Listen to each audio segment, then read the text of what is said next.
اب آج میں نے پڑھا ہے ہم سب نے کہ IMF کا جو اس کو لیٹر لکھا ہے عمران خان نے کہ پاکستان کی جو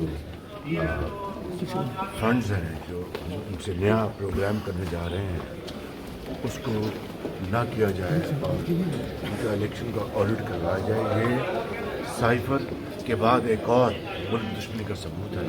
اس کے بعد کسی کو کوئی شک نہیں رہنا چاہیے.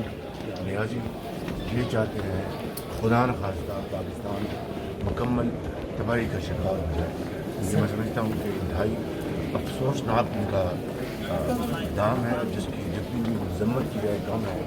کوئی پاکستانی چاہے اس کے کیسے بھی سیاسی اختلافات ہیں کبھی وہ ملک کے لیے بد دعا نہیں کرتا, کبھی وہ ملک دشمن نہیں کرتا.